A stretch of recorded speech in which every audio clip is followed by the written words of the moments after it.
I never imagined my marriage would shatter in a sun-drenched penthouse while a stranger poured espresso. But that's exactly where it happened. My name is Nora Ellis, and for 14 years I'd been the perfect quiet wife. The one who smiled, nodded, and swallowed every opinion before it reached daylight.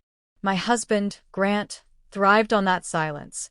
He was the senior VP, who always knew best about investments, vacations, even what I should wear to his company gala. I worked part-time as a bookkeeper at a local nonprofit, small numbers for a small life. My dreams had been trimmed so neatly they barely cast a shadow. Home wasn't a refuge. It was a stage where Grant performed certainty, and I played the grateful audience.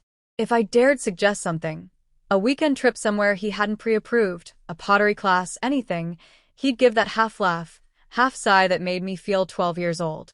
"Sweetheart, stick to what you're good at," he'd say, patting my hand like I was a well-meaning puppy. Over time I learned to fold myself smaller and smaller until I almost disappeared. Then one sleepless night, restless and scrolling, I stumbled across a free online course, Intermediate Italian. I don't know why I clicked. Maybe because Italy felt a million miles from the life I was suffocating in.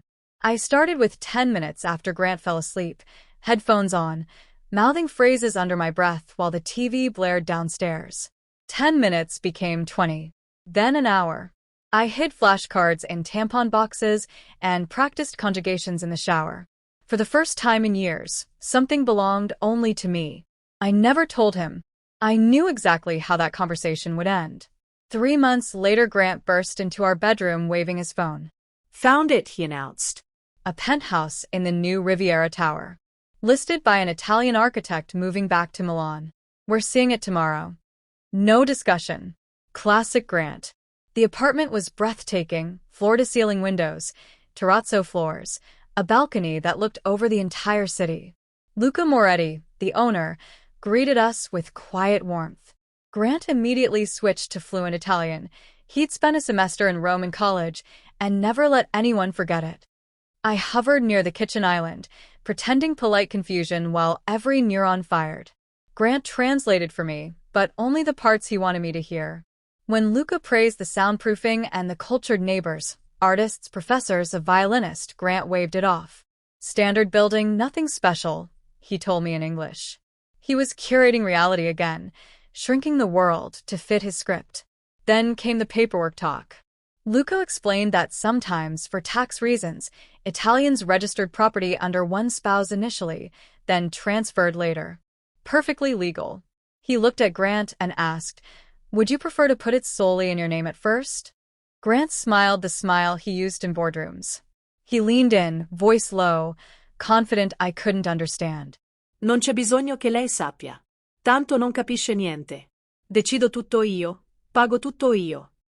Translation. No need for her to know. She doesn't understand anything anyway. I decide everything. I pay for everything. The words hit me like ice water. My pulse roared in my ears. I gripped the marble countertop, so hard my knuckles went white. The rest of the viewing blurred.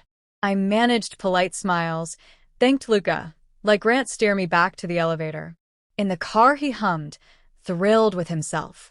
I stared out the window and felt 15 years of careful shrinking reverse in one brutal second. That night I didn't wait for the right moment. The moment was now. "Whose name were you planning to put on the deed?" I asked, voice steady for the first time in memory. Grant froze. "Both of ours, obviously." "Why?"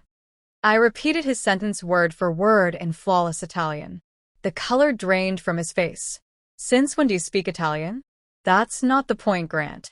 What followed was ugly, deflection, gaslighting, the greatest hits. He provided. He protected. I was hysterical. But I didn't fold. Not this time.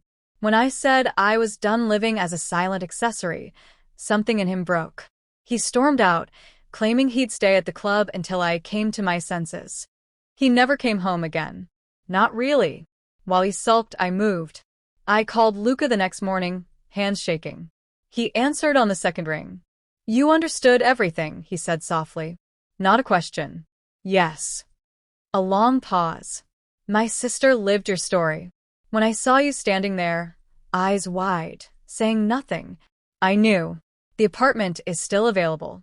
I will hold it for you, Nora. And I will lower the price. Everyone deserves one place where they can breathe. I cried on the phone with a man I'd met once. He didn't rush me. 3 weeks later, I landed a job at a global consulting firm. Italian fluency required. 6 figures. Benefits. A future I built myself. The divorce was surprisingly civil once Grant realized I wasn't bluffing. He bought out my half of our old place. I used every cent, plus my new salary, to buy Luca's penthouse outright. No mortgage, no cosigner, no one else's name on the deed, but mine. On move-in day, I stood on that balcony at sunset, keys cutting into my palm, city lights flickering on below me like possibilities I was finally allowed to have. 6 months later, I signed up for a photography course, something Grant once mocked as another phase. The man in the next seat introduced himself with a shy smile. Mind if I borrow your spare pen? His name was Matteo. He listened when I spoke. Actually listened. Some nights we cook pasta on my terrazzo floors and speak Italian, just because we can. Some nights we don't speak at all.